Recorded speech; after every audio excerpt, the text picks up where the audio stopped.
I want to do a podcast about films. I'm not stopping you. No, with you, you fool. Oh, so you mean you want us to do a podcast about films? Yes. Well, why didn't you say that? I did. I am. Well, you can't say films. You need to say movies. It's a more broadly recognised term. Yeah, don't worry about that now. Are you interested? We can't just talk about films we like. That would be boring. Okay, then what about films we don't like? That sounds even more boring. Okay, how about this? Films we disagree on. Ah, intriguing. So one of us likes it, the other one doesn't. And we discuss our opinions on the film? I think you mean movie. Yeah, don't worry about that now. But yeah, that's the gist of it. All right, I'm in. Great. Could still be boring, though. You're boring. I don't see how that's relevant. Should we do one now?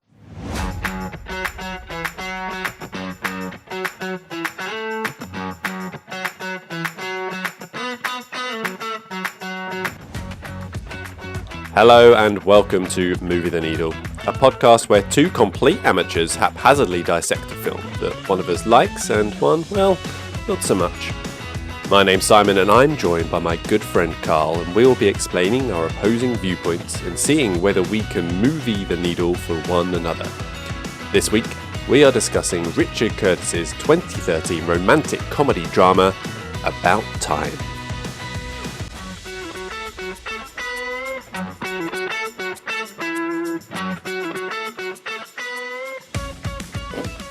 Just taking a sip of beer, sorry. This is the first one we've done with a beer. It's not real beer, though, is it? Well, it's a welcome development, though. Yeah, one step at a we're time. feeling comfortable enough that we can drink fake alcohol soon. I mean, just fast forward, I don't know, 3 weeks, be pissed. If we keep having to do these every day, we'll definitely have to hit something harder soon. Yeah, a little peek behind the curtain. Second day recording in a row, fitting it into our very busy lives. Yeah. So yeah, there it is. I've been going through bad times today, Carl. Bad times? Bad times. I bit my lip. Three times.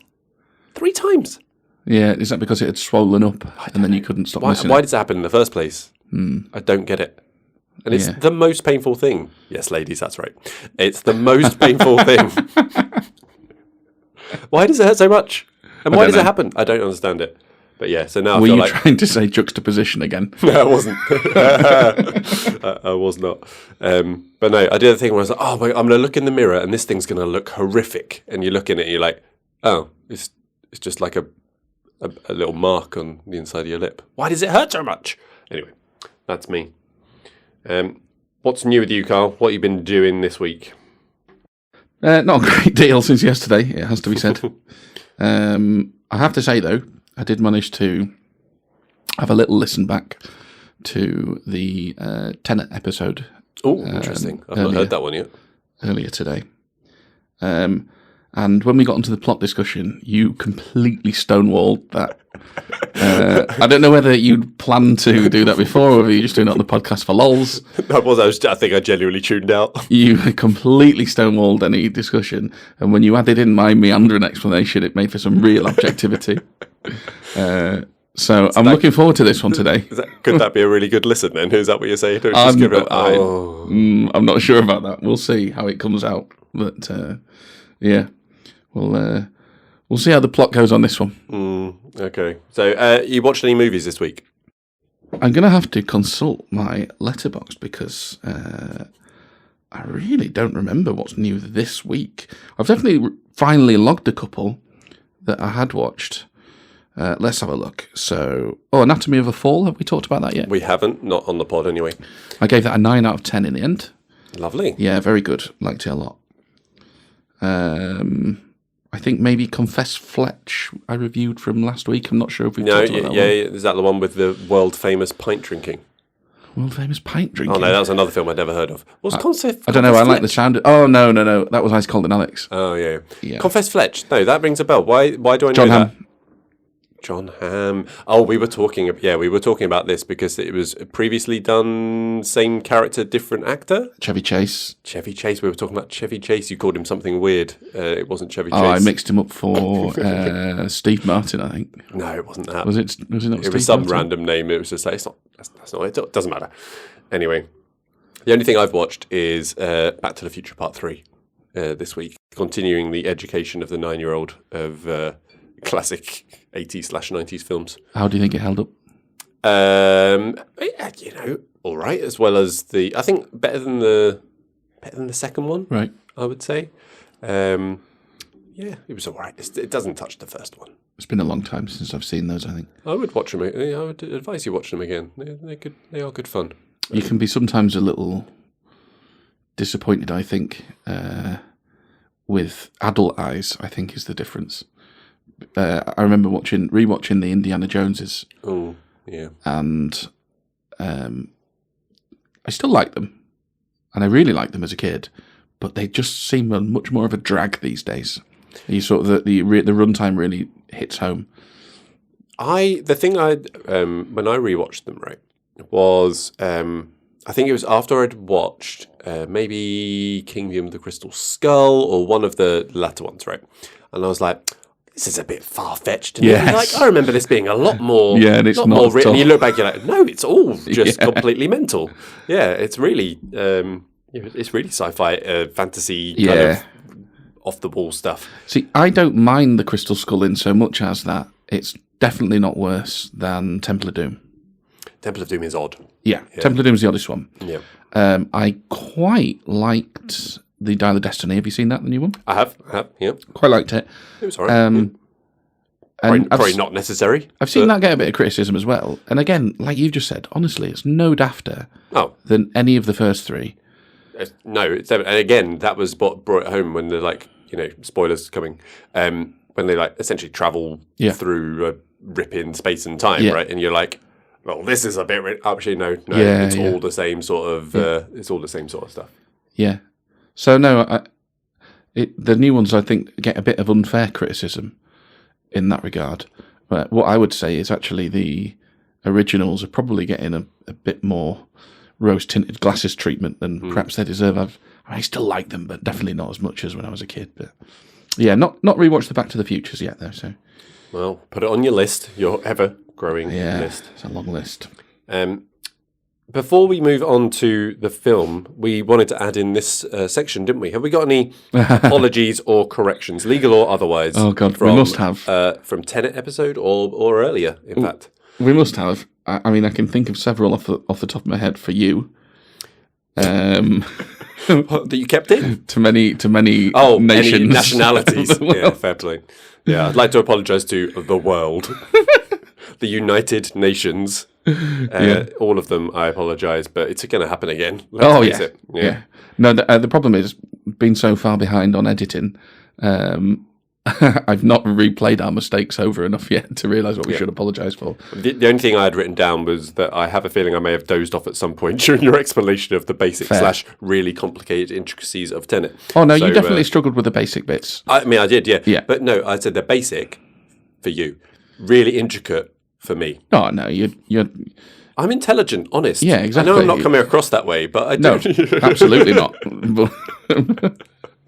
But I have intelligent moments, honestly. It's just, I've got a feeling last week would not have been my my strongest performance of demonstrating that. Do you ever hear that saying, you should never argue with an idiot?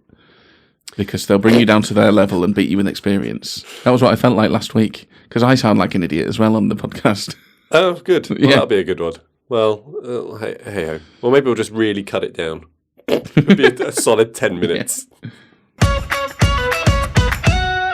All right. So, just to be clear, this episode is about time, right? So, not in time, as you initially thought, and hope you have watched that. It's also not about Time, the Sean Bean TV series. It's also not about Time, the Korean movie. It's also not about Good Time, Time Bandits, and it's not No Time to Die. This is all good stuff. Which is not to say that it is time to die, although it might feel like you want to after this episode. And I will stop there before we are out of time, which, Wee. again, this is not about. Okay? Clear? Crystal. Good. So just to recap, our rating scale that we work with, a very simple scale, 5-point scale. You either really don't like a film, don't like it. I got confused with the really simple scale there. That was good. So really don't like, ambivalent, like, or really like. And it is in that order. I was going to go really don't like, don't like, ambivalent, really like, which wouldn't have made any sense. Really good continuity from the Tenet episode here. Uh-huh. Yeah. Yeah. So, I really like this film. I'm genuinely scared. I maybe even love this film, but that is not on our scale, so I can't say that. I really like it. I really like About Time. I'm genuinely scared you're going to ruin it for me. But I smile like an absolute goon throughout this, okay? I find it sweet. I find it touching. I find it funny. And I go all gooey-eyed, and I'm unapologetic about it at the moment. Carl? Listen, on ratings, your personal experience is your personal experience. I'm not going to try and take that away from you. But I really don't like this film. Oh, so it's a... Wait, how many point swing is that? 4? 5? Yeah, How does it work? 4. 4, but we can't have a 5 point We can't have swing. a 5, no. So a With 4 4 point degrees swing. of disagreeance, for want of a better phrase. Although I like the alliteration on that. The ultimate. Yeah. But I am going to list the things that I don't like, and hopefully we can get into actually discussing those things rather than just dismissing them out of hand because you really like this film. And vice versa, of course. So I promise nothing. we'll see. Okay, Carl. So what don't you like? All right, Cyril Sneer. Cyril Snit. Again, what don't you like about this movie? Oh. But good to know that you have that in you. Okay. That's nice. Okay, carry on. Cyril Sneer's a bastard, mate. Love the raccoons as well. Need to get the boy to watch that. Yes. Just so I can watch it. Great theme song as well. Oh, it's a great theme song. Anyway, Okay. carry on. What I don't like about this film, I could have gone on a long time here, shock horror, but I'm going to save most of that for the plot. So I've boiled this down to what don't I like? The women in this film have absolutely no autonomy. They just get reduced to chess pieces for the men to play with. Yeah. And I think that Tim, and to a lesser degree his dad, and I only say a lesser degree because the film doesn't focus on his dad's arc, it focuses on Tim's. I think they are both complete narcissists. And that leaves us with a quote-unquote feel-good film that has completely undermined itself, so none of that lands for me. I mean, at best, it just falls a bit flat, and at its worst, depending on mood, I think you could look at it as really quite a nasty film. Interesting. I'm looking forward to this. Okay. This will be good. All right, let's start off then by talking about the cast. So, lead of the film, playing Tim Lake, is Domhnall Gleeson? Dom. I've always gone with Domhnall, but I've never Domhnall? heard him say his own name, so... Domhnall. It's spelled Domhnall. Let's go Domhnall Gleeson. I really like him, considering he is a Irish man. He plays the Hugh Grant bumbling Englishman very well. I thought he was very convincing. At not one point did he slip into being an Irishman that I noticed.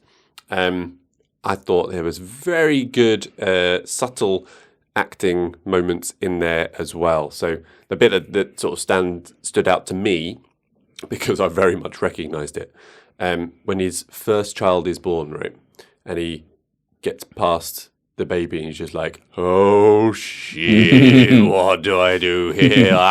And just the fear in his eyes, I thought, yeah, I can see that, and it really hit home that. But throughout, I thought he was solid throughout as an actor in this, and obviously he's a terribly handsome bloke to be able to attract both Margot Robbie and Rachel McAdams. Yeah, it was a bit weird, that, wasn't it? I mean, he's fighting for all gingers out there, isn't He's he? not conventionally attractive, and he's not even conventionally attractive. He's not even unconventionally attractive in the way that, say, Ryan Gosling is unconventionally attractive. Yeah.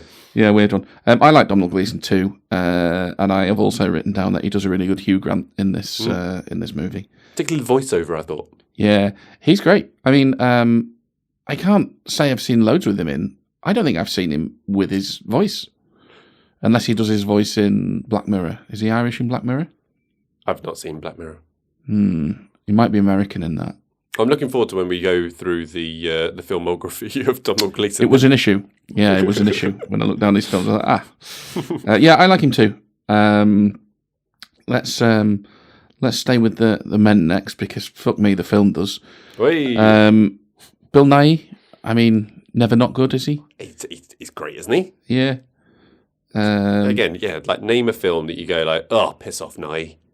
Yeah, he's Just not. He's great. I've started to notice his hands, which is a little off-putting and threatening to take me out a little bit. What do you mean? He's got an issue with some of the ligaments in his hands, Right. and he can't unclench two of his fingers on either hand. So you'll see him, he's always like doing a pointing thing. Didn't notice that. Yeah, now you will. Yeah. Every film Awesome, thanks. ever. Yeah. Is it just me, or did Bill Nighy like appear at the age of 50? Yeah, Like he wasn't a thing, right? absolutely. Yeah. What would have been the first thing? I think like Hot Fuzz. Yeah. Well, no, he was in Sorry, Shaun not of Hot the Fuzz. Dead. Shaun of the Dead, yeah. Yeah, I think it's Shaun of the Dead. Yeah. And then he's just in everything from then. It's like, well, of course he's in everything. Oh, Love Actually, maybe? Was that before Shaun of the Dead? I don't know. Maybe not too. Yeah, about the same time. Maybe. Yeah. But No, yeah, absolutely. it's just like, oh, Yeah. I mean, has he been around in just background British acting? I don't know. We should have done his series filmography and instead. stuff? We should have done.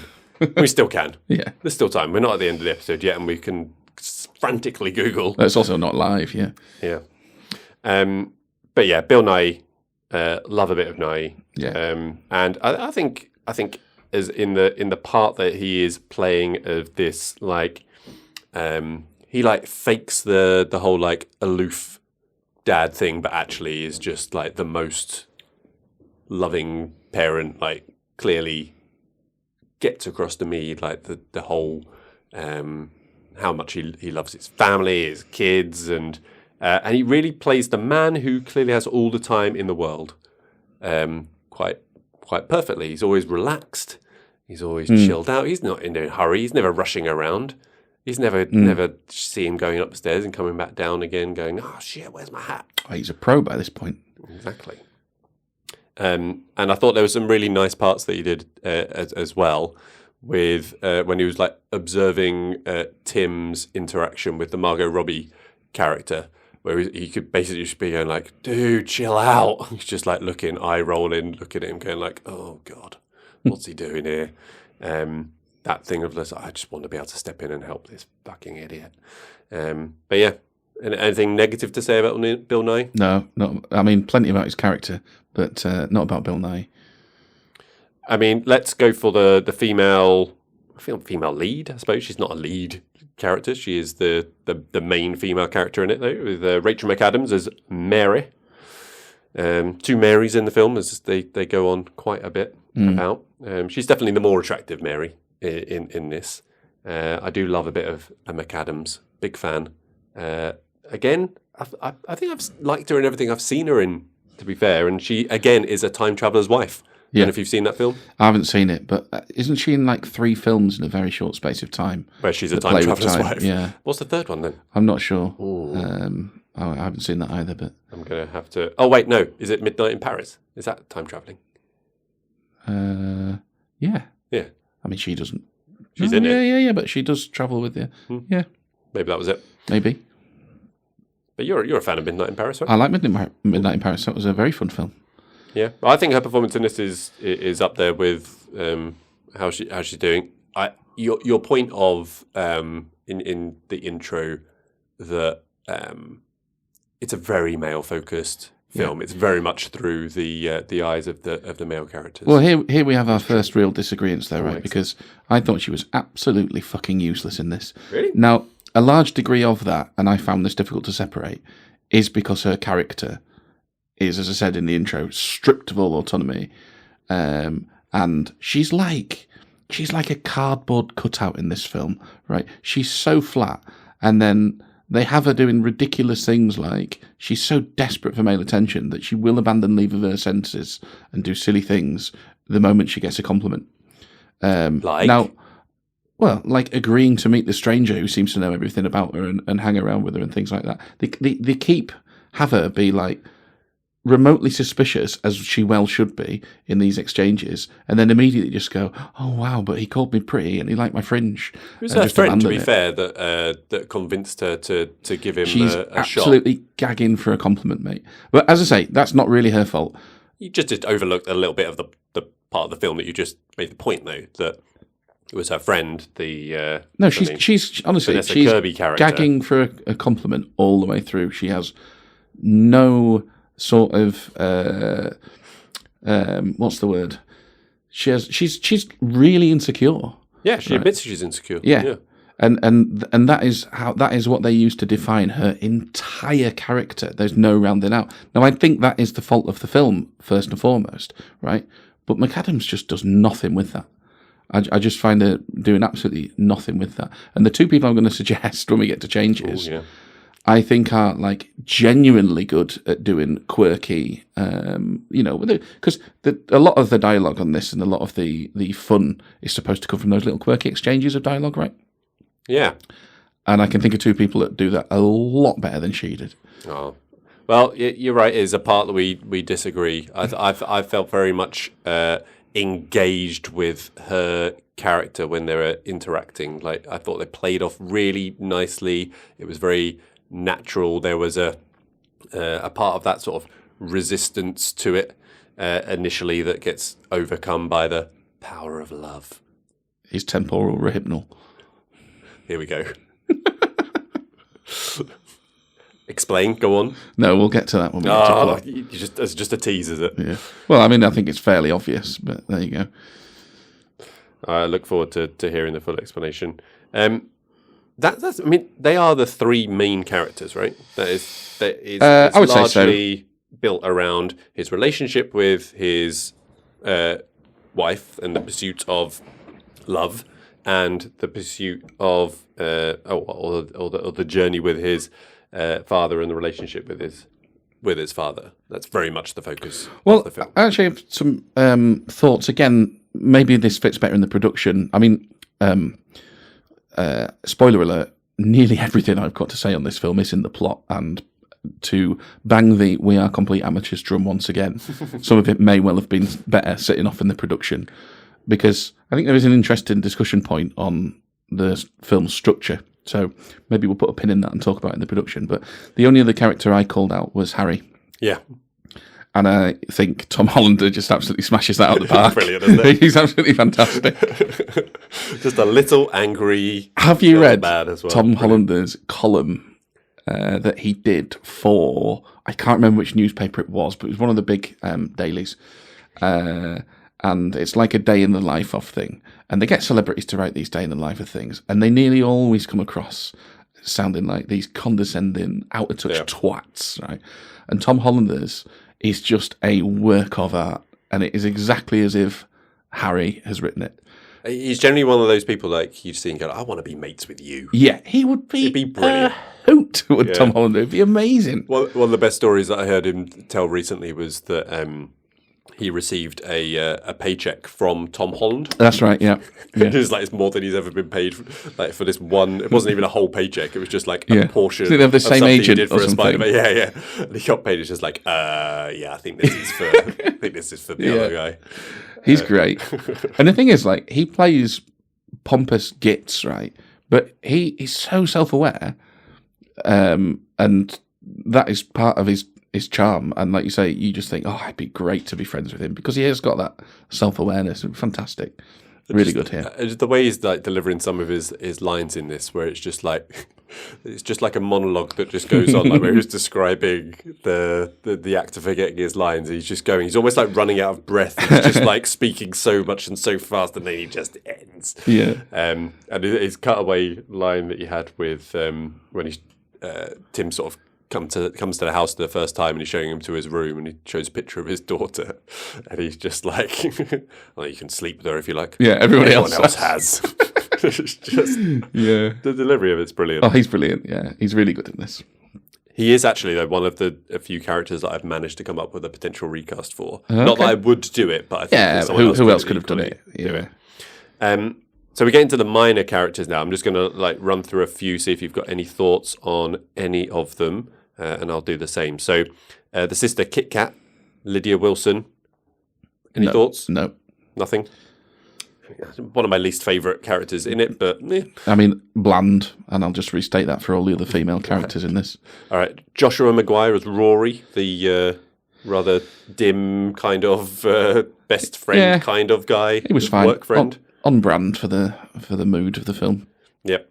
I liked him more rewatching it than I think when I first watched it. I felt like that character maybe went a bit too far in the stupidity. But actually, I think it plays really well and not too over the top. Like it is over the top, but it's not too over the top. What about Jay? Will Merrick, who plays the other ginger best friend? Oh yeah, he's hardly in it, is he? About 2 scenes. He's there for a couple of critical scenes of meeting Mary for the first time, and then ends up with his sister. Yeah, He's kind of in it. Was that Jay he went with meeting Mary for the first time? Yeah, I thought that was Rory. No, because he's trying to get off with the Vanessa Kirby character, Joanna. Yeah, but that is when he meets Mary for the first time. Yeah, and it's Jay. Yeah. You just said Rory was trying to get off with. No, Jay, not Rory. Okay, well, anyway, inconsequential. Good. What about Uncle D? Yeah, what's the point of him? And again, this is Quirky, isn't he? A character more than a cast. Yeah, okay, fair enough. He is. What is the point of him? He is showing a British type of person who's very eccentric, yet doesn't seem to do anything productive in any way, shape, or form. Yeah, weird. It's very British. Didn't know what he was doing. It's a very British thing. I think he's got, as a character, which I will mention some of the parts, 2 of the more powerful parts in this film for me as well. So I thought for what he had to do, did very well. Literally never seen him before in my life. No. Never seen him since. Yeah. Not even a picture on IMDb. He might have been some guy they just found on the street. Yeah. I have no idea. Margot Robbie? Any thoughts on Margot Robbie? She's just absolute window dressing in this film. Yes, she is. What great window. If you could have window dressing, though, wouldn't you want it to look like Margot Robbie? I mean, I do like Margot Robbie. Yeah. Got Margot Robbie, and you've got Rachel McAdams in this film. I mean, it's like I wrote it. Throw in Emily Blunt and we're sorted. Yeah. How about recasting them? Well, you mentioned Emily Blunt. No, not for Mary. She would be an immeasurably better Mary because she would actually bring some personality to those quips back and forth. Overrated personality. And the other person I had that could do this, would you like to guess as to who that might be? She's come up Chris a lot. Evans. That's the other one you usually say. No, full Mary, still right. Mary. She's come up a lot. She's come up a lot. Yeah. Who else have we said? Oh, Claire Danes? No, Anne Hathaway. Oh, Anne Hathaway. Yeah, okay. The other Emily Blunt. Yeah, the other Emily Blunt. Yeah. I think, if you wanted to dial down the sass a bit and go actually American again, Anne Hathaway's your gal. She would be right for this, though. Oh, no, well, she can act. That's the difference. Oh. What about you? Who do you got? Originally, Mary was meant to be played by Zooey Deschanel. Yeah, could see that. Could definitely see that. I think, based on 500 Days of Summer that she's in, she can do the kind of quirky love interest side of things. She would have been perfectly good in this. Could definitely do it. I still prefer McAdams though for me. But other than that, I really struggled with other characters. I'm sure there are other actors that can do posh English awkward boy turning into man. I couldn't think of any that come to mind. It's difficult because you need someone who's young and therefore not as established. So it's have you heard of them? I didn't have anyone for Tim, part of that is because I really disliked his character. Part of it is just what I've just said. I did manage to get someone for Dad? For Dad. Really? Yeah. Go I was on. thinking warm old man Ian McKellen. Yeah, I thought Ian McKellen. Too old, though. Yeah, I Still don't. just Yeah, I that think he bit probably too is a old. bit older than that. Mind you, this was like 10 years ago, so maybe he could have pulled off. But yeah, I can see McKellen. Yeah. What about Harry? Hugh Laurie. Oh, good. Yeah, I reckon he could do a similar, channeling his British version of House, good. essentially. Yeah, I've stayed very Richard Curtis centric, and I think that Colin Firth could have done Harry. He'd have nailed of the a sort of the departure. pathetic side of it. Yeah, less the sort of angry. Well, I tell you, the other person I think could have done Harry, Hugh Grant. Yeah. Because he's obviously he's done plenty of the pathetic side, but in his latter years, has got much more snark about him. Yeah, this was maybe a bit too early for his snark phase. Maybe, yeah. But could have been the one that set him free. Who knows? Yeah. Also, I'm lying. I did write a name down for Tim in the end. Oh, who do you put? Robert Pattinson. Is that just because you said, "Oh, I love him in Tenet"? Well, I mean, partly because yes, that's an actor we've talked about recently, and therefore I can think of. But again, you think of the Hugh Grant, Too attractive. the bumbly Hugh Grant thing. Well, he might actually have had a chance with McAdams and Robbie. Well, who needs realism in films? Yeah. But yeah, but just the sort of the bumbling Englishman side of things, I think. I think he's got some good. He's chops not as really well. done like Pattinson. He's not really done like a bumbling thing. He's more the suave, quite cool. He could do it though. He's got some chops. Yeah. I'd like that. I wouldn't mind seeing that. See what that looks like. All right, let's move on to the production, our area of expertise, as we keep saying.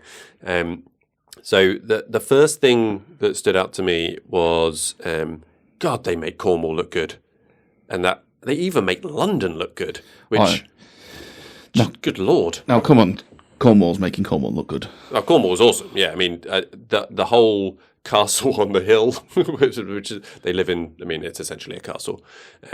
Does make me think the dad's not being quite truthful with the whole money. Well, and he retired at 50. Yeah, exactly. It's just like, you saw yourself out a little bit. Unless he's just living off his old relatives that said they were all about generational wealth. Yeah. The worst kind of rich person. But just the idea of living on a beach. I've sailed past that house. Really? Yeah. The house is a bit further down the coast from the beach that they go down to. Pebble Beach, but what can you do? Not ideal. It's very, very near the stretch of Cornwall that I've stayed in many times. And yeah, I thought Cornwall looked absolutely stunning. What about London? Because you love London, right? What did you Well, think just a general note, though, right? And this is Curtis through and through. He just nails this every time. He's actually, I was surprised to see he's only actually directed 5 films. Yeah, there's a lot of them he's written. Yeah. But you look at the 5 that he's directed, I think I've seen 4 of them, and he just nails this every time. They look great, they're really well put together, they sound great. Fantastic. Can't fault it. But did London look nice to you then? Well, yeah. I mean, because London's a shithole, let's face it. Yeah, I'm no fan of big cities, and especially not London. But yeah, no, there's nothing not to like that of what he puts on screen. I'd live in the Maida Vale tube station. They made it look so nice. I'd just set up camp there. Yeah, no, it's a really well made film. So you said it sounded great. What did you make of the soundtrack and the songs included within? I don't know that I could recall any one song. You've not listened to the soundtrack as much as I have then. No, I've certainly not sought it out afterwards. But, I think that you can interpret that as a job well done, though, right? Because mood-wise, everything just seemed to really flow. So well. There was the How Long Will I Love You song, where they're kind of singing it in the guy at the buskers singing it in the tube station, and then it kind of goes on as they sort of move through time. That's kind of one of the major things. Yeah. Obviously, the Il Mondo song as they're coming down there, like weird stuff. Yeah. You're not come across, but kind of works for me. Yeah, definitely. But yeah, I really like the soundtrack. It's one I've kind of listened on streaming services, but actually had a CD back in the day of that soundtrack as well. I like it a lot. I'm a big soppy get. Mm-hmm. What can you say?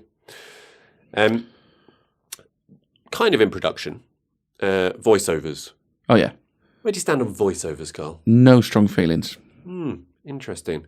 I thought you might have a hot take on that. No. Like a broad stroke that you just like. No, it's one of those, isn't it? Whatever serves the film, and this worked. I thought it was a nice way to put a bit of background in without, showing. I agree. I think you do see people there are people that are just generally against it and think it's lazy and that it replaces character development and explaining things within the film. But that's literally the whole point of it. So you don't have to spend 20 minutes explaining something that someone could do in a voiceover that would be boring to watch. It's just about execution, isn't it? You can do it well, and I'm sure you can. I can't think of a film offhand, but I'm sure you can definitely do it badly, and it comes across in the way you describe. But no strong feelings. Whatever works for the film, I think it worked for this one. Straight Out of Love Actually, though, as well, wasn't it? It was very similar. Oh yeah. To that in terms of the using the voiceover to deliver the powerful life lessons, and that was the only bit of the voiceover I was just like, that's you just being a cynic, though, isn't it? You don't have to hit me over the head with it. Yeah, isn't that you just being a cynic, though? It's like because. You're sort of, they're going to do this again. Like, well, it's fine. Does it work for you or not? Maybe you don't have to get bogged down with the concept of it.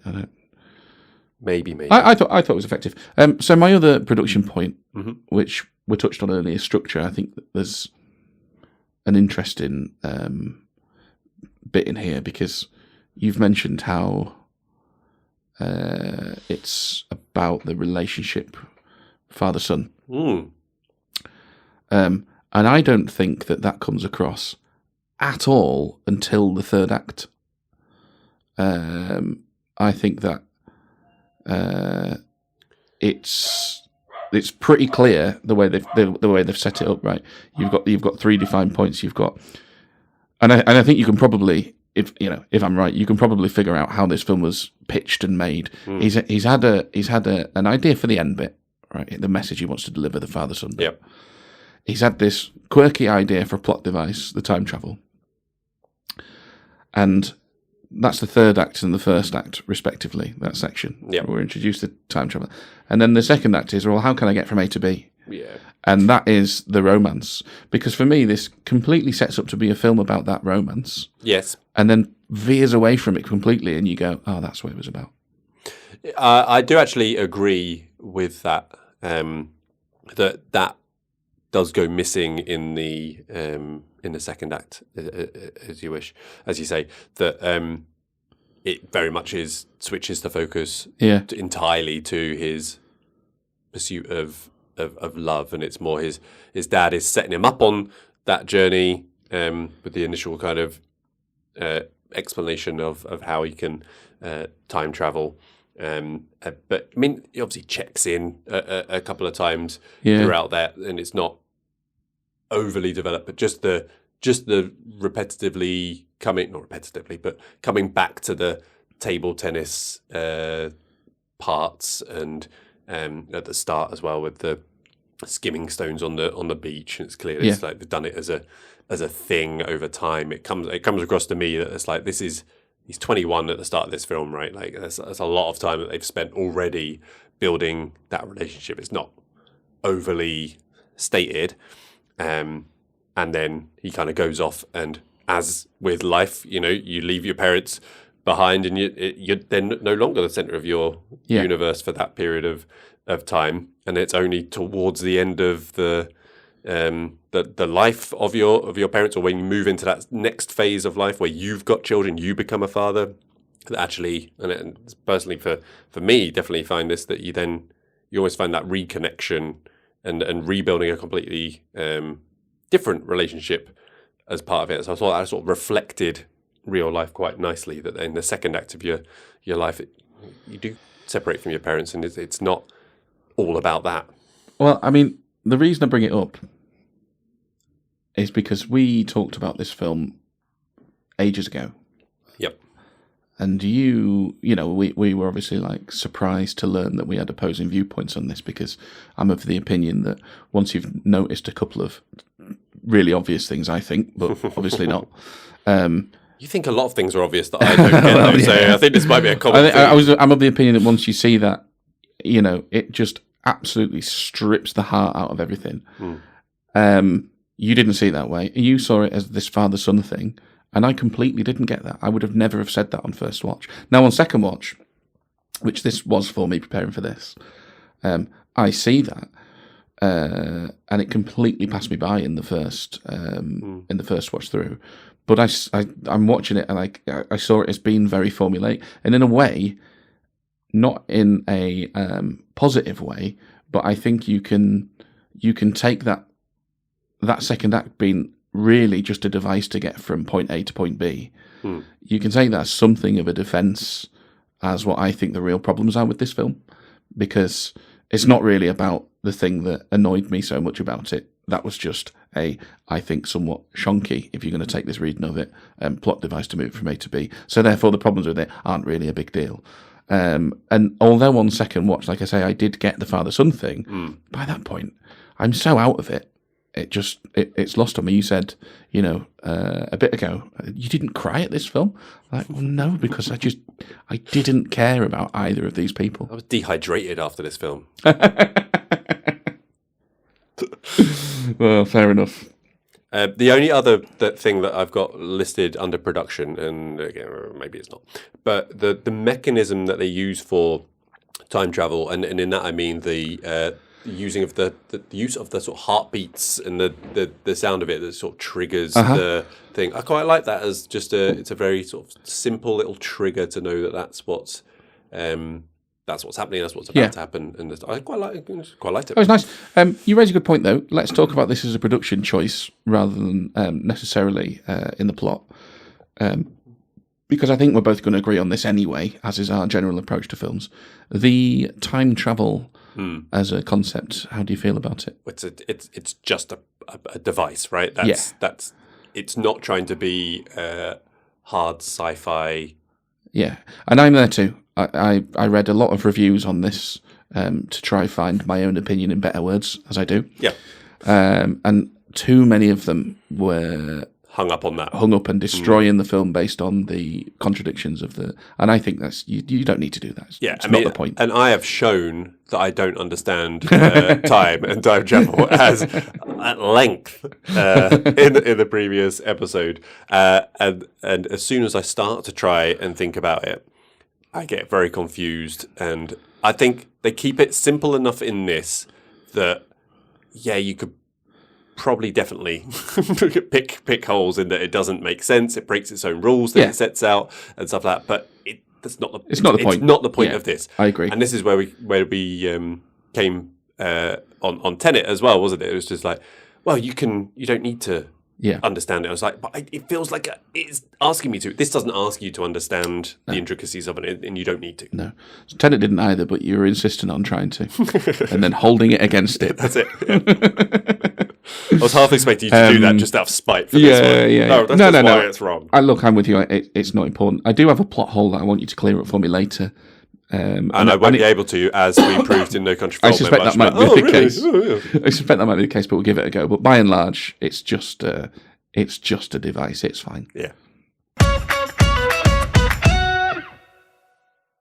Okay, let's move on to the plot. And as you said, this is where you've got your main... I'm going to hand over to you, Carl, to outline your problems with the plot, and I will try my best to either defend, or you'll just see this weird realization come over my face, and you'll just have broken down all the pillars that have... This went so well last time, so let's give it a go. Yeah, but you're not talking about time travel, hopefully, so it should be okay. No.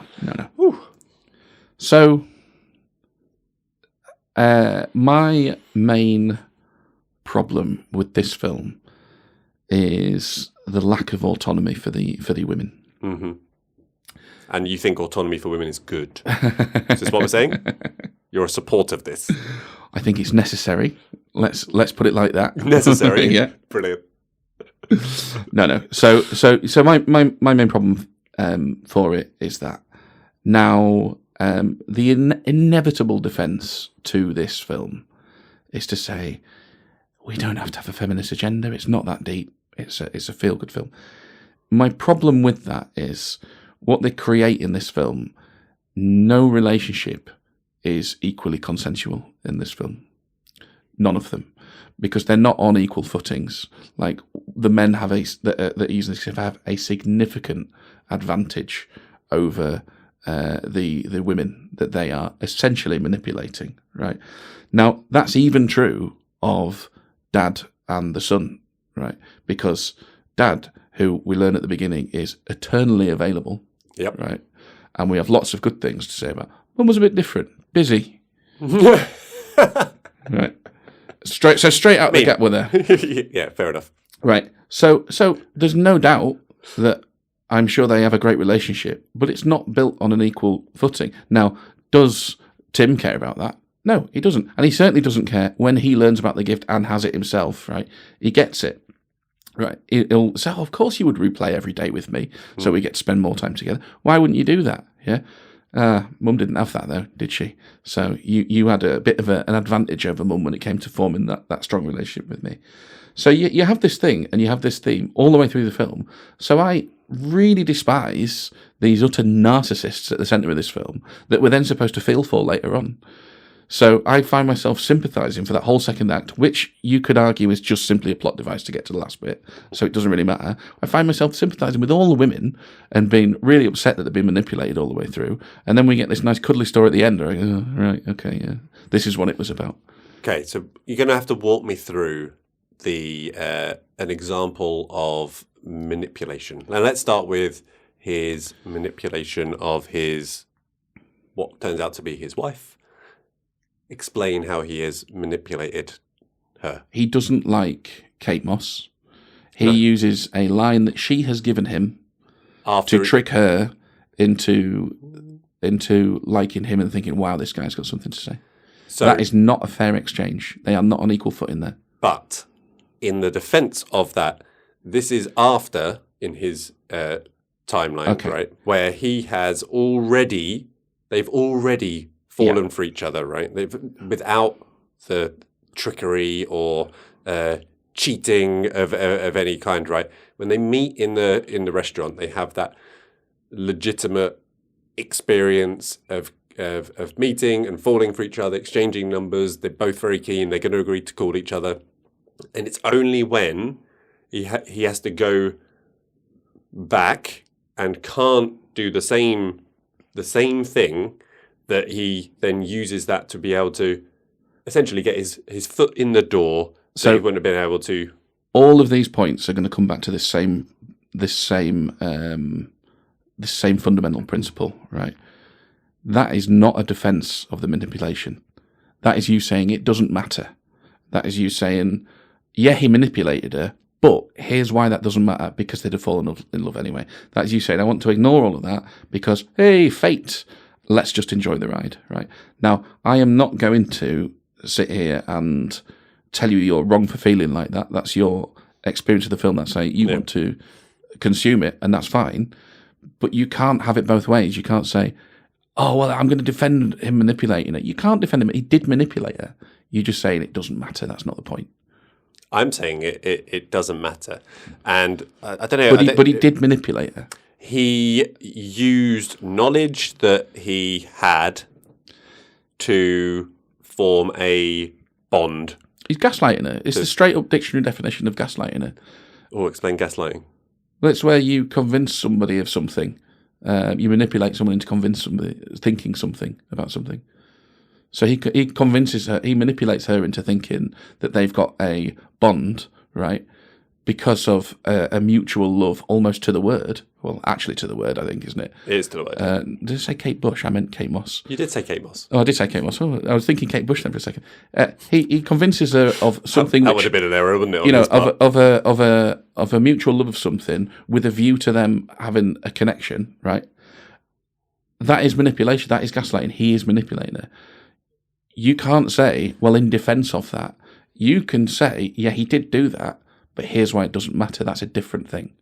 So I think it would have been an issue for me if, on first meeting, right, she had shot him down because they didn't have anything in common and he was a dweeb and yada, yada, yada. And that kept on happening. And then he was just like, no, look, you've got no interest in me naturally, Yeah. so I'm going to have to invent something to do it. But that's not how it happens. So I understand that that's point. I understand that point, but my it doesn't work for me because the problem is it's not just those two that they're affecting.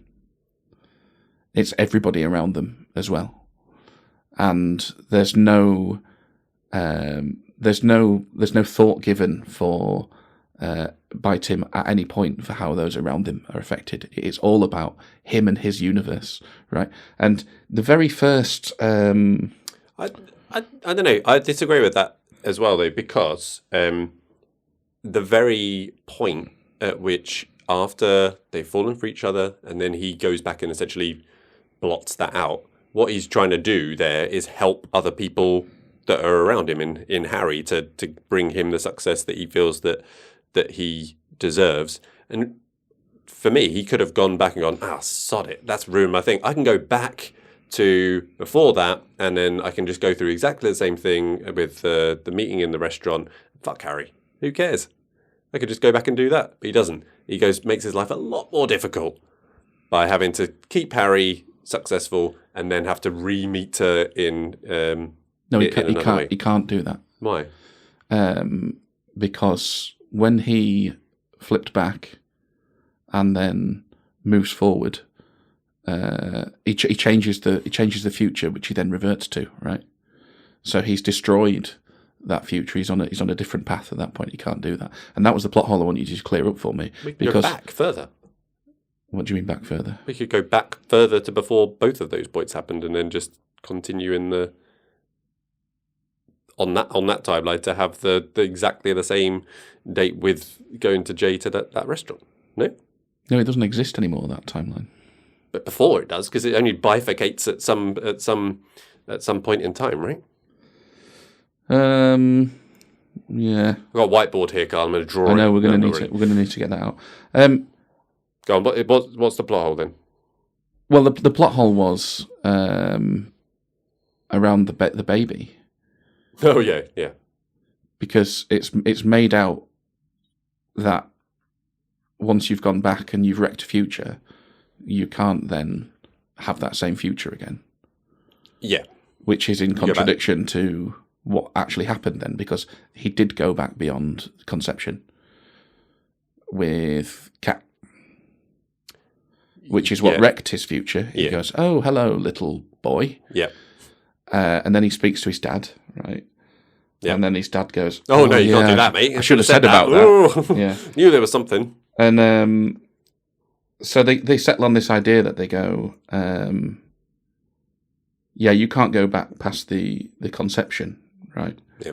Because otherwise it'll wreck things.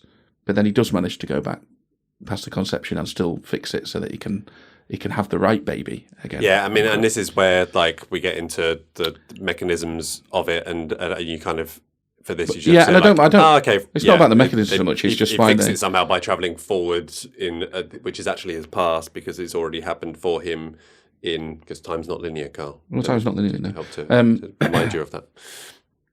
But I mean, the thing is there. So I touched on this a minute ago. I said it's not just them they affect. So even if you were going to play the fate card to go, she would have fallen in love with him anyway. Well, she did. The bit with the we know why he did, busting out the temporal rehypnol at every go. No, she did before that. That's what we're saying. So it already, It's not that she would have. She did. So the bit with the conception, right? What does Dad say to Tim? The bit with the conception. Yeah, he says you can't. I don't think he was back. there for the conception. I don't know. He seems like a bit of a randy bugger. Oh, maybe he would. Yeah, just time travel to just. When did you say you? I'll be there, just watching. Anyway, what does he say? No, I was asking you. Oh, I don't know. Well, I don't know what you're talking about. Where he says, I should have mentioned that. Oh, because of the different sperm thing. Yeah. So it's going to be a completely different.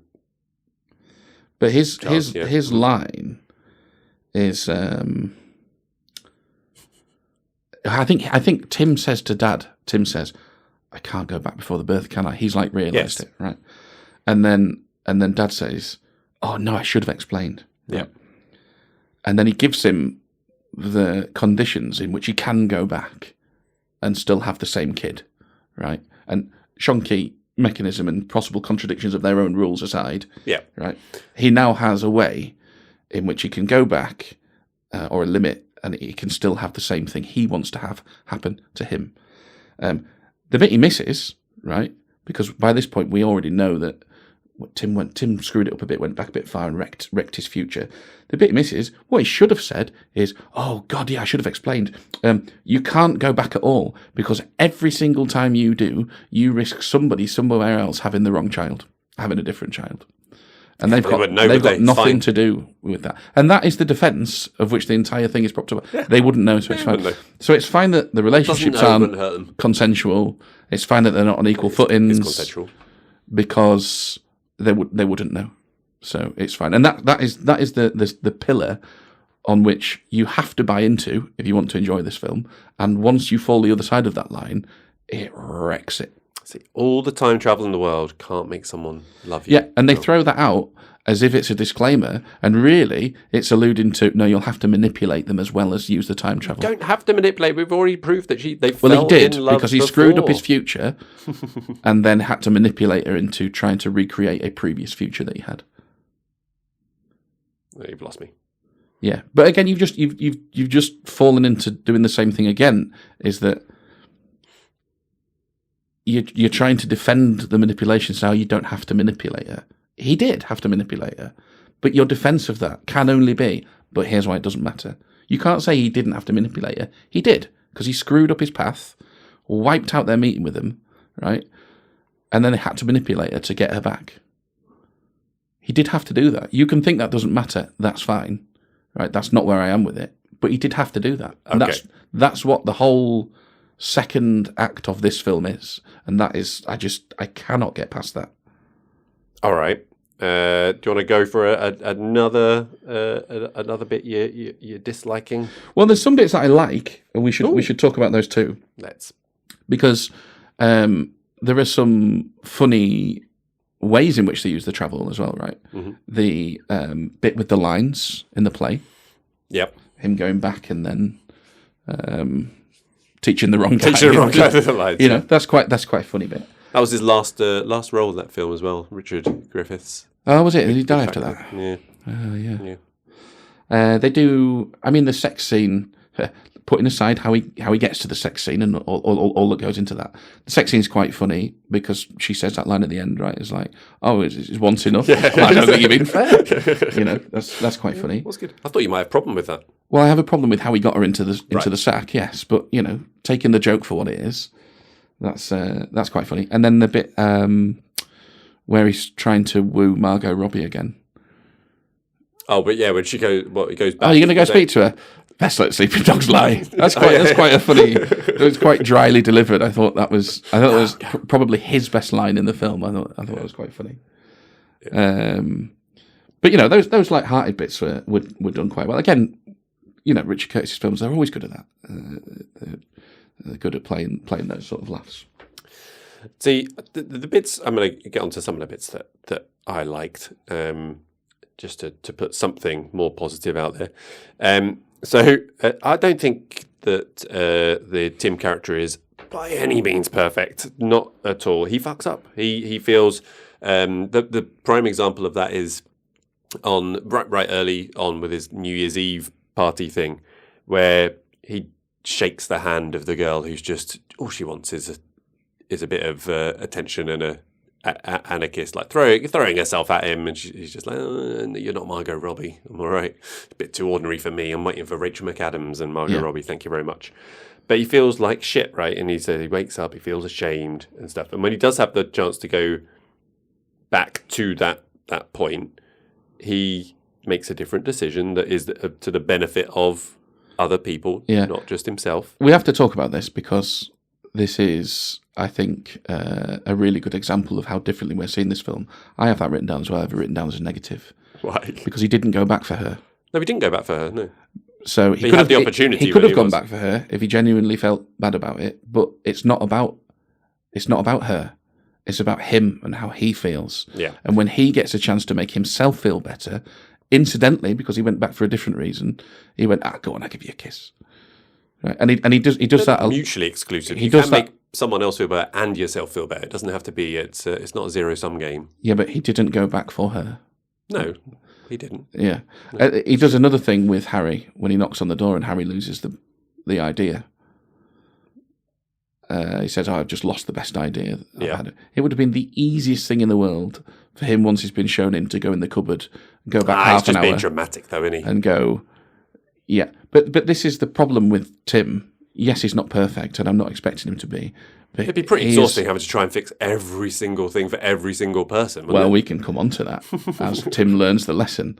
But it would have been the easiest thing, but it's not. It wouldn't have benefited him, so it doesn't come into his head. The whole film is him being very, very narcissistic in that way. I know what you're going to say as well. It's going to be, he decides not to meddle in things after he set up his perfect life for himself. Is that basically what you're going to say? It's a bit like Dad going, "Oh, you don't need money. Yeah, you don't need money after you retire at 50. You don't have in this castle on the hill." Yeah, I mean, this is definitely a Richard Curtis male-led film, which, yeah, because you obviously must hate Love Actually with some of the dodgy things that. Here's my problem with this. Is because I don't hate Love Actually. I hate myself for not hating Love Actually. But I don't hate Love Actually because when I watch that, I see it as this Christmas film at 18 years old or whenever I was. Yeah. And it finds that place in my heart. And then every year when those videos come out about here's why Love Actually is actually really problematic, I yearn to defend. No, it's not. But you can't, Not really. No. But yeah. You can still have that special place in your heart. This is the thing. Again, I stress, I don't want to invalidate your view of the experience. Yeah. But my God, there is a very, very valid different reading of Love Actually to the one I have. And likewise with this. He's quite obsessed with love, isn't he, Curtis? Yeah. Quite a single focus. I saw a great review on Letterboxd of people shredding this film and all the problems with it, and then it just says at the bottom, and then Richard Curtis comes in and says, "Yes, but have you heard of love?" Yeah. And it was a really well put together review. It did make me laugh. Yeah, I did. I got to thinking, and I was like, oh yeah, Nolan, he has his time. Tarantino, he has his feet. And I thought you were going to go with violence, but he does love his feet. Yeah, Curtis has love. Yeah, he does. Yeah. He does. What else you got then? I mean, it's all along the same. It's all along the same sort of principle, really. There is a bit though, which I particularly annoyed me because it threatened to become self-aware, and then obviously didn't. Which is where the woman he has manipulated, whether fate would say they end up being together or not, the woman he has manipulated into being with him is at one point telling him in the film, stop messing with people's lives, she's got to figure it out herself. Yeah. And he still can't stop the old time travel. He still can't knock it on the head, right? And I can understand that. I think I'd struggle if I had the same thing, not to be meddling. So let's jump to that, because that's a question I thought about as well. What would you do if you had it? I'd definitely try and trick Margot Robbie into. I mean, that fits. Well, it's a different. Yeah, I mean, it's a difficult one, isn't it? I think. Ultimately, I struggle to get past the dad character's idea of like, I'm just going to make sure I've got all the time in the world to do all the things that I love to do, and whether that be family, reading, or whatever, like I never have to choose anything. I could do everything that I like. Like I wouldn't have that same impact on the world of me doing everything, right? But for me personally, if you wanted to have that and build your knowledge and your experience without it having necessarily a becoming Superman and winning every quiz show in the world and shit like that. But yeah, so I probably would use it in what you probably call quite a selfish what I'd probably call. In that my time travel would impact me, yes. You see, I don't think it is straightforward, and I can't Sorry, difficult. Not for me. I can't honestly say that I would have felt like this as a younger man as Tim is in this. There's no way I would be using that gift. I would be absolutely petrified about messing something up and something going a different direction. Because even on a good day, if you think like, well, no, that's not a good example, is it? Even on a bad day, you know, there's always like the odd thing where you think, oh yeah, that was all right. And then I'd just be like, oh, but what happens if that was going to lead on to something else? Or even a straight up bad day. What happens if that bad day, the next day things picked up and it went, I couldn't do it. I'd be living in constant fear of... You'd never know. You'd never know. Yeah, no one would ever know. It'd be fine. Yes. Yeah. Okay. I'm seeing the Rehypnol angle now. Okay. Got you. Yeah. I mean, are you on Rehypnol? Is that what's happened here when you're watching this film? Yeah. And you just lay back in your chair and go, oh, love. I told you at the start, I'd go all gooey-eyed at this film. Like, it just takes me along with it. And yeah, it's, I do love it. The one thing that I would change, right, is that they do make the central husband-wife relationship, it's too perfect. It's too perfect for a natural relationship. You don't really see them. The only scene one is like one kind of disagreement when she shreds the child shreds like the book and the manuscript or whatever, and she starts really starting to sort of tell him off a little bit. But there's not really any of that. No, I mean, I've got to say, I think that comes back to what I was saying about McAdams again. I think she's so flat in this. She's just not injecting any life into those scenes. But no, I agree that they are a bit saccharine sweet, aren't they? Yeah, I mean, but that's very much a courtesy thing, I think, as well. Though it's it's about the love and showing the power of love and how amazing love is. All you need is love. Actually is all around. Okay, fucking hell, there we go. Right, so I've got a question for you, a little thought experiment then. Oh, God. And this is, if you don't think that he's manipulating it, or you don't think that the manipulation matters on the basis that fate exists, and therefore he's going to end up with her anyway, right? Not really what I'm saying, but yeah, go on. Well, that doesn't matter. What is it that you're saying if it's not really what you're saying? Well, what I'm saying, I think it's probably more that from your line of thinking, it's that the manipulation doesn't matter is probably the angle that I'm fitting in, because, and it's not through fate that they're going to fall in love. It's the fact that he's demonstrated that it has already happened before. So that's where I'm coming from. Okay. Right. Okay, well, I think we've covered that. Yeah, that does render my thought experiment. Go on, do the thought experiment anyway. No, because what I was going to ask you was he wants to use his gift to get a girlfriend. So what is the way in which he could have used his gift to get this girl without doing things like deceiving her through a love of Kate Moss? He could have not used his gift. Would have worked. He would have done it. So why didn't he do that? Because he was trying to help someone. He was trying to interfere in people's lives to make them better. He was trying to help himself. Harry. He was trying to help Harry. That's where it went. Yeah. But then when he has to then use his gift again to win her over, to go back before she. Because you said, I mean, to be fair, this still does work based on your reading of it. You said, well, all of the stuff that happens afterwards is okay because he's shown he'd already won her over. Yeah. So if we've shown that he can already win her over, why doesn't he just go do it again? After she's got a boyfriend? Yeah. Oh, just make it a bit easier, doesn't it? Go back before you've got to overcome another obstacle. Yeah. Yeah. So it's not that he's not that confident of being able to win her over then?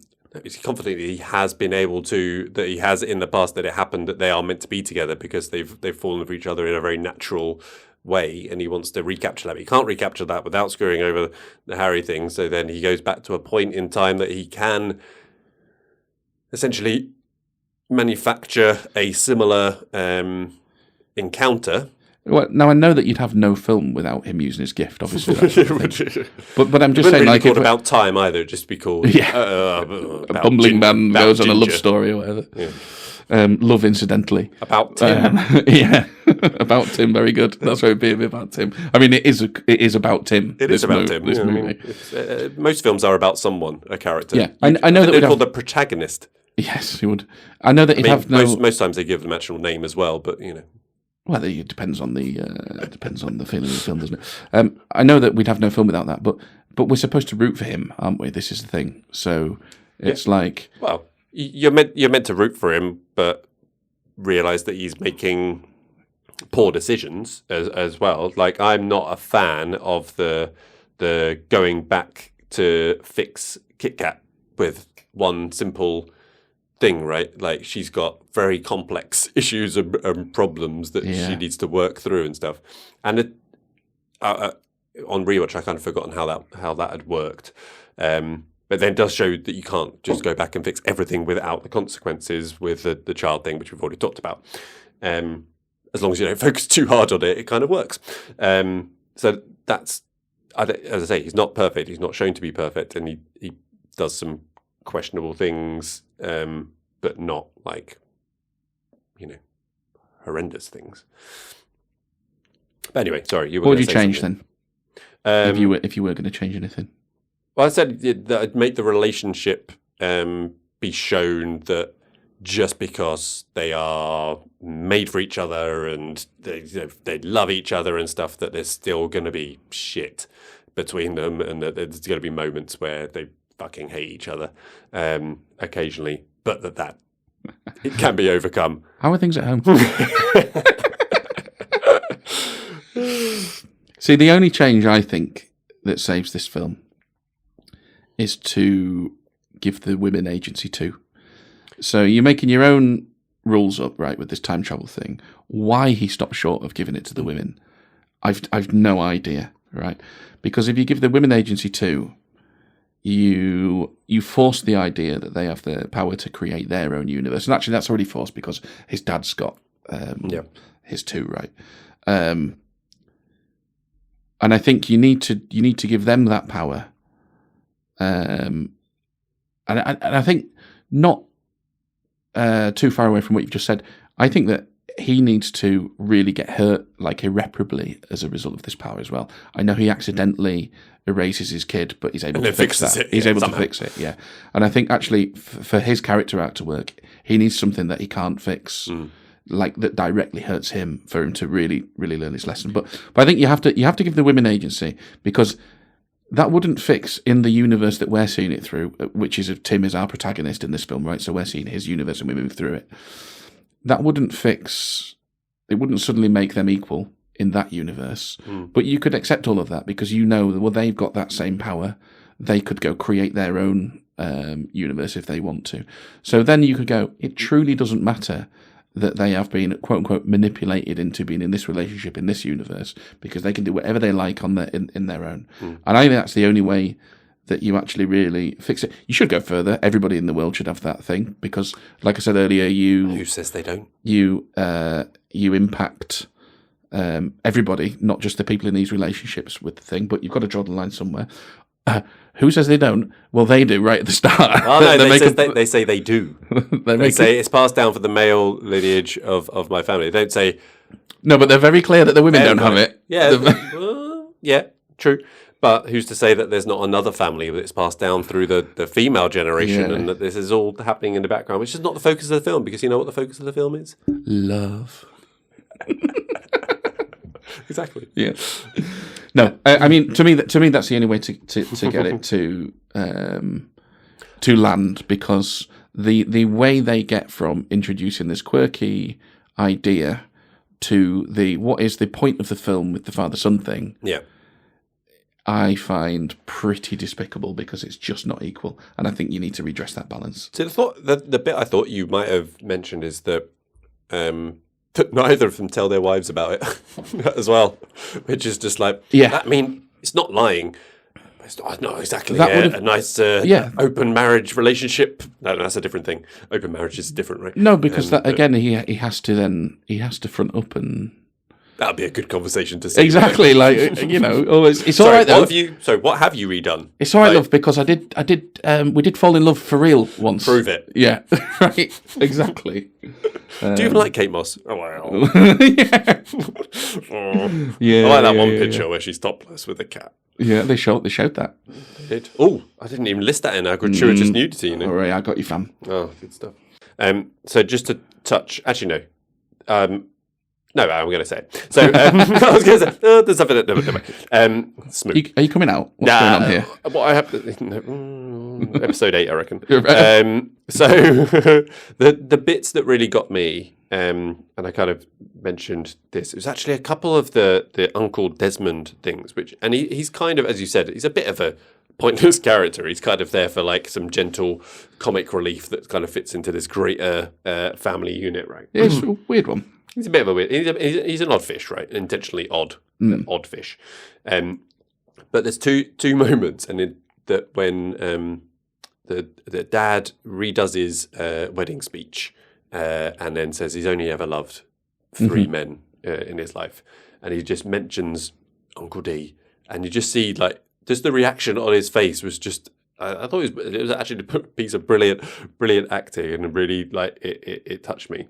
And then when that happened, when you find out that he's dying, and he just kind of says, at your wedding, your dad said he loved me. Yeah, that was the best day of my life.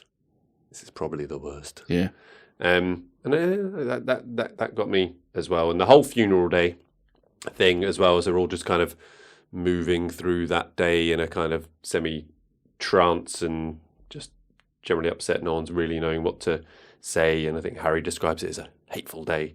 I think that again really got me, and even the and obviously when he goes back to the last moment with the dad as well. But even the proposal bit that he does kind of got me a little bit as well, because it's that it was that like powerful moment of realization of I don't want to sleep with Margot Robbie. I'd rather spend my life with this woman. Oh my word! He kind of got me. So yeah, those are the bits that had me teary a little bit. Do you know what's interesting about the Margot Robbie character in that exchange? What does she tell her friend to fuck off and have lunch on her own? She openly admits that she wishes she could manipulate time. Yeah. To go back and redo it. To redo something. And the way the film is presenting that at that moment is like, this is bad Margot Robbie, stay away, you're going to ruin our beautiful love story. And it's like, yeah, now take that thought and run with it just a little bit. Well, no, honestly, I saw that as like, that was like obviously a nod back to where he's done that. He's already tried that once, gone back to redo that suburb. I just thought it was already, funny. and then he was just like, wait, hold on. this isn't right. We've already been through this. This doesn't work. This isn't who I'm meant to be with. Yeah, but I just thought it was funny. Again, it was approaching a bit of self-awareness. Of like, yes, it's not a good gift, is it, to meddle in people's lives like that? And then that's the thing that triggers him to have the realization. But anyway, but you cried about it. Yeah, I do. What can I say? All right, so we move on to the This Is Why You're Wrong. Essentially, our final statement. That's not right. Final statement? Closing statement. Closing statement. That's better. Gosh, we've already done a few of these. I will go first. I will say why I still like this film. I don't care what you say, Carl. I do love this film. I'll love it until the day I realise you're right and hate you forever. It's sweet. It's touching. It got me emotional. I found it heartwarming. Yeah, there's a couple of bits that are maybe a little bit dodgy if you think about them too hard. But that's not how I enjoyed this film on initial watch, or the second watch, or the third watch for the purposes of this. You've only seen it 3 times? I think three, maybe 4, but I think 3. But yeah, I still really like it. Well, this is why you're wrong. There are no genuine relationships in this film. like none. Now, I take the point that you go, yeah, but there was in another universe, so that makes these contrived ones okay. I take that. But what we see on screen, there are no genuine relationships. And I think the point, if you have a problem with that, which I do, and I think is fairly indefensible, the way that the film is then leading up to that father-son thing does not put you in the right frame of mind to go, what are inarguably touching scenes, to go, oh, isn't this nice? Because you'd even have to go, well, even this relationship is really based on the fact that he was able to be eternally available, whereas his mum was always busy. So, yeah, like, the exchanges as we see them on screen, yeah, sure, they're nice and sweet and everything, but the lack of substance behind them I just cannot get on board with. So, would you like to ask me the question? Carl, has your needle moved? Sounds like you're being much more positive about it. Like, genuinely, right, when we came into this, I thought I would be at don't like, and then we did the rewatch. Yeah. I was like, I really don't like this film. And genuinely, I thought, you know what? He might do a really good job of explaining why some of this stuff doesn't matter. And I could see myself even just moving back up to don't like. I don't hate it, but it's fine. I don't think I could really say that I've shifted on that. I think I'm going to have to stay with don't like, I'm afraid. Oh, I did. Bad job. Need to be better at convincing you. I think I was struggling with the moving you off of your very strong opinions. I think it's kind of 1-1. Yeah, I feel like Tenet was a pity victory. Well, we'll see. It's a provisional that we'll see on another rewatch. You see. See, we talk about the data, but we could be 50 podcasts into this, and you painted. I'm the one that gets painted with a strong opinion. We look at it and go, let's see. So you've literally never changed. Let's see. This unfolds. This could be interesting. Okay, let's round things off with the data section. So just as usual, a few ratings to go through. So I've rated this extremely highly. It's going to be up at... Have you gone 5 stars? No, 4.5 for me. It's not quite a 5-starer. I do really like it, but it's a 4.5, a 9 out of 10 on IMDb. I could probably go 10. But there are a couple of issues as we've covered. What about for you? I've gone 1.5 Letterboxd, so 3 out of 10. Interesting. Did it get a little heart thing? Well, look, no, it didn't get a heart thing. The thing is, obviously, I have huge problems with the principle of this movie, but it still looks amazing. It still sounds good. There's still some funny lines in it, and I tried to recognise that even when I'm trashing a film, So yeah, 1.5. So just when we go look at the masses then, you are much more aligned with the critics. Their average score 55 out of 100 on Metacritic shows that they know nothing, obviously. The IMDb is 7.8, so lower than mine, but a bit closer. 4 on Letterboxd though, which surprised me. Listen, this is all I read the 1-star reviews and the 0.5-star reviews of those. I was expecting it to be a bit more heavily moved towards the other way, but 4 out of 5. Critics' ratings, they're all a mug's game. It's silly. It's completely subjective. I mean, it can vary just with literally what mood you're in on that day when you watch a film. Indeed. So it's all opinions. However, because it suits my agenda, the critics bang on, aren't they? No, they're not bang on. They're getting there. They're getting there. A couple more rewatches, they'll be right there. Rewatchability. So obviously this is pretty high on the rewatchability scale. It ticks all the boxes, makes me cry, makes me laugh. I'm there. I'll rewatch it again next week if I wanted to. I'm not going to do that because I've got other films to watch for this bloody thing. I'm going to say I'm a soft no on this, right? Soft no. Yeah, because I'm a raging hard. I really do like the Cornwall bits. And that family bit, before they've had a chance to soil themselves. Right, I really do like that family bit at the start. It looks good, it sounds good, there's some funny bits.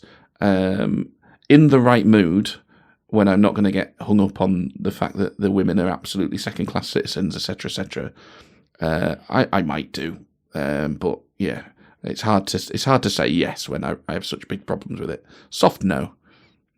Well, as I said, mine's a raging hard yes. Raging hard yes. There we go. Just on that, one thing you've not mentioned, which you described this film to me when we first talked about whether we were going to talk about this film. Do you remember how you described the time traveling rapist? Yes. It's not my line, that's why. What like any of this other stuff is. Well, and you say that, I also used the phrase earlier, temporal rehypnal. That's not my line either. Well, that's pretty good. But I like that one quite a lot. So yeah. No, I thought you were going to trot out. Well, it's in now. Well, there you go. Best scene for you, Carl. Oh, the Cornwall one at the start. The family on the beach and the big house and all the rest of it. So I've got a few. So the one I've already mentioned with the Uncle D at the when he finds out he's got cancer. The one at the end when he goes back to see his dad and they're playing table tennis and there's just that moment of realization from his dad that it's like, oh, this is the last time. This is it. And then the other one on the other side of things with the Tim and Mary relationship was with the redo where he's obviously tricked her into going on a date with him again, and they go for the multiple starters that meal and they're having the conversation about what you do for a living, and she said, I'm a reader. And he's like, oh, you read for a living? Oh, that's nice. And then they have that little back and forth about what does that mean when you're like reading for pleasure? Do you feel like no, I'm just getting paid? Oh, yeah. I always think about that with prostitutes. Like, oh, you think about this? How often would you say you think about this? Yeah. And I quite like that part where they're having the back and forth, and it was just I reckon I could relate to that. You've done such a lot of heavy lifting with when it comes to McAdams in this film. You are projecting like, isn't she amazing? I like Rachel McAdams. I know that's evident, very evident. Yeah, she's good. God damn it. Best quote. I have called out two. Me too. Oh, interesting. Right, well, I'll do one and then you do one. My best quote, for some reason, isn't in my notes. Oh, no, there it is. All right, my best quote, the first one, is Tim's delivery of... Best Let Sleeping Dogs Lie. After going through multiple... Yeah, I thought that was very good. And his delivery of it is excellent. What's one of yours? I am fucking furious. I'm so uninterested in life without your father. Again, this is interesting because that for me was another indication of how her only purpose is a man. And she has no agency of her own. But for you, that's you loved it. That's I don't know. It seems like the sign of a couple that have been together for a very long time and they've built their lives around each other. Like, even trying to imagine the life without that person in it, it just must be pretty impossible. Yeah, it's just in context with the rest of it. It's like, well, of course, that's what she's going to say. Anyway, my next one is... oh, Christ. 2 losers in one house. Oh yeah, the Harry line. Yeah. But I mean, you could have picked anyone from that section when he was going through about the daughter. Well, you sleep with her if you like. Everyone else. Brilliant. Yeah. And then my other one was, I'm not taking my panties off for Scotland. I nearly put that one in. Yeah, that was a good one. Yeah, could use that on many occasions. Yeah, that was a good one. Favourite character, Carl? Oh, easy, Harry. Yeah, I was between Harry and the Bill Nye dad character. I mean, he's not actually in it that much, as we've kind of already talked about. He goes missing for a third of the film. But yeah, really like it. But Harry definitely is. He's great. He's, brings positive to every scene that he's in for sure. Tearjerker. I mean, we have covered this. Yes. Multiple jerks of tears. Yeah, no tear jerking for me this week. They cry over Tenet and not over this, you animal. Well, I didn't like these people. What about jerking? Gratuitous nudity. I put no originally, and then we just already covered that there was a little bit of... but that was art. Well, so. I put no with an asterisk. There is the Kate Moss thing, but, it's art. It's only boobs. She put it out there. Yeah. I mean, arguably. So that's just a really basic thing. But maybe actually, a man time travelled and tricked her into taking a top off. Well, I mean, it was almost certainly a man that encouraged that it was good for a career, but let's not get too deep into that. No, my little asterisk is actually for the bikinis around the house. Introduces a sister, and she's in a bikini. Just the way it was shot, and then when she's sunbathing with. I think we need to talk to you about what nudity counts as. Yeah, which is why it's asterisked. But I just thought, like, vibes-wise, I was like, well, that's a bit strange. He's talking about his sister whilst showing her off in this way, and then she's laid down with a friend. And there's a sexual tension, obviously, between Tim and... the sister? No, Margot Robbie's character, what's she called? Don't know. Yeah, her. Although that was a bit weird. It's not gratuitous nudity. Charlotte. Yeah, I just thought it was a bit, oh, hello. That's a bit on the nose, isn't it? Given that it's supposed to be like this little quirky sort of fun film, but no, I think you'd have to say a no for gratuitous nudity overall, wouldn't you? Yeah, I think so. You'd be a bit surprised if there was full-on nudity in a Richard Curtis film. There's boobs in Love Actually. There's boobs in Love Actually. Whose boobs? I forget her name. She plays the one with the disabled brother. Oh yeah. Is it Linda something? Lindsay something? Not the it's the isn't it? Isn't it like a It's great content. Oh, yeah, awesome. Linda, no. Just go Love Actually, man. Lindsay Lohan. That's not it's her. not Lindsay Lohan. I can't believe you are trying to do in IMDb on your computer what we were trying to do with speech. Laura Linney. Close. Laura Linney. Close. There we were go. close. Yeah, I'm sure she gets a boobs out in that. You might be right. When a sex scene gets interrupted.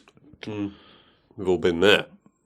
Yes. All right. Where does this sit then in your rom-coms? We got top 3 rom-coms. I forgot to do that one. Oh, awesome. It's fine. It was over an hour ago we decided to do that. So I do have. I think I do have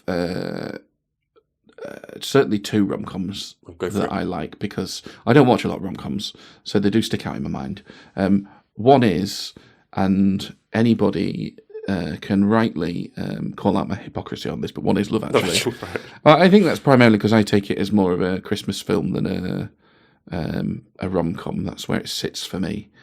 Stalker film. Oh yeah, it's got like a ton of problems. I will say though, in my defence, I never liked Andrew Lincoln's character. I always thought he was fucking bang out of order for that. I remember watching that for the first time and going, dude. So what? You're just fucking over your best mate now, are you?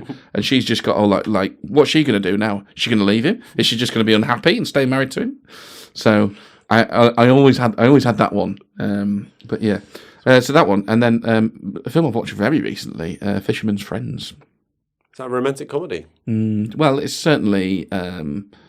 That's certainly the vehicle they used to tell the story of the band that it's based on. A film, by the way, I think you would love. Yeah, I'm gonna say you have to give it a watch. I'll add it to the list. Yeah, I thought that was very warm-hearted, nice thing. I'd be scraping. No, I'd be scraping the barrel for a third. There probably is one somewhere, but yeah, there's a few. There's a few out there. Well, that I've watched. Oh right, but yeah. So for me, 500 Days of Summer, which I mentioned before. Not seen it. You've not seen it? It's good. You should see it. Crazy Stupid Love. Yeah, I've seen that. Meh. Oh really? Yeah. See, these are both those two. You like They're Emma called Stone, though, don't romantic. Well, there is that. Romantic comedies. They have to have both of those things because a lot of rom-coms are just either schmaltzy romance, no comedy, or not really the romancy things are more focused on the comedy. For me, they have to hit both. So 500 Days of Summer, Crazy Stupid Love, About Time, done. Fair enough. Our last bit was in the Gleeson filmography. Now, which Gleeson we do? Well, I think we should do Domhnall, but we could have done Brendan, couldn't we? I've seen some more of his films, so it might be easier. I'd probably do that on the fly as well, because I quite like him. So, in terms of Domhnall, the ones I've got are Ex Machina. Yeah, not seen it. Right. You would have really struggled this. I put Frank, but I actually can't remember if I like that film. Not seen it. Cool. What have you seen with him in apart from About Time? Well, I'll give you my list, shall I? Please do. About Time, I guess, would make the list by default, although I really don't want it on there. But my list is American Made. American Made? Is he in that? I've not seen. He's the CIA agent in American Made. Right. That's the Tom Cruise. Yeah, which I think is a really slept-on Tom Cruise sort of action adventure. Carl likes flick. Tom Cruise film shocker. No, but that was really fun. So yeah, he plays the CIA operative in that. He's very good. Okay, what about Daddy Gleason? Daddy Gleason, right? Now, Do you want me to help you out whilst you? yeah, you do yours. You do yours. So In Bruges, number 1 for me. Mm-hmm. Paddington 2 at number 2, and The Guard at number 3 for me. Okay, I've not seen Paddington 2. Oh, have you not seen Paddington 2? It's really good. I've not seen The Guard. I think I've seen the Why trailer did for you that. suggest this? Is he the? The Guard? Is that where like some American police go over to? Yes, Yeah. Okay, I know which film you're talking about. I haven't seen it. It's Don Cheadle, I think. Is Yeah, that's right. That's right. Yeah. Okay. Right. So, are we doing when we do these lists? Are we doing Good to films clarify that this, he's five in. yeah. Cool. Keep Films that he's in that we think are good or we like, going. Well, or are we doing films where we think he is excellent? it's our podcast. So do what you like. All right. Good. So I'm going to do the latter. Right. Okay. In Bruges is not one of them. Did you not like In Bruges? It's fine. Right. I don't dislike In Bruges. It's fine. It's become something of a cult classic, that, and I don't think it's as funny as people strive to make out. Meme-tastic as well. I think that's it, I think it's so memeable, it's taken off like that, and then people almost convince themselves that it's better than it was. And I think if you said to those people who say, oh yeah, I love In Bruges, yeah, when did you last watch it? Oh God knows, I can't remember. I watched it about 2 months ago. Oh look, I'm not saying some people don't genuinely like it. It's very good. No, it's fine. So go on. It's Nate, fine, but it doesn't. What else we got? So he's in. He plays the general in The Edge of Tomorrow. Shock horror. Tom Cruise and Emily Blunt. On brand. Right. No, I do like that film I really like that conceptually film. Yeah. as well. Right. But yeah, it literally just dawned on me then. Oh God, I'm going to say Tom Cruise again. So what other Tom Cruise films is he in? He probably is in some of the Tom Cruise films. So. He's also in. Oh Christ, what's the name of it? Banshees of Inisherin. No, I didn't like that. Again, it was fun. Well, I still didn't like it. Oh yeah, he's in a film called Safe House with Denzel Washington and Ryan Reynolds in it, which is quite a fun little action film. Not seen him. I'd call that out. There's a lot of these films that you've seen that I've not, and that I've seen that you've not. Yeah. It's amazing we've managed to get a podcast together with films we've both seen. It is, because the other thing is, for the films that we have both seen, what you say we're in agreement on about 90% of them or something like that? This could be a very short series of podcasts. Yeah. It's like, I think that film's great. I said, oh, Bollocks. bugger. Can you not just pretend to hate it? Yeah. Jesus. No, I didn't like it. Oh, shit, me neither. Yeah, no, it's difficult. The other film that's jumping out to me is, and again, he's not a massive part of it. He's all got bit parts in these, but In the Heart of the Sea. Never heard of it. It's with Cillian Murphy and Chris Hemsworth. About Massachusetts whalers. A bit of a period piece. It's basically based on Moby Dick. Oh, right, okay. It's like a retelling of the Moby Dick story. Oh, okay, well, there you go. It's an education, always an education. You got any more? No, well, that's 3. Let's not stretch it. Good stuff. You didn't mention Harry Potter and the Goblet of Fire. I don't like the Harry Potter films, mate. I'm shocked. Yeah. Shocked. None of the Star Wars films came out with Donald Gleason. No. The problem with the Harry Potter films is they're shite. So we can't be going for those. And Star Wars will make an appearance on this podcast. Good stuff. All right, well, I think that is all we have got. So if we moved the needle for you, or even if we didn't, please do get in touch with us by email at hello@mtnpod.com. Our Instagram is MTM Movie Pod. We're also on the other socials as well. Details will be in the show description. So from me and Carl, it is goodbye. Goodbye. I'm going to go step into a wardrobe, This again. form a fist, and furiously master time travel.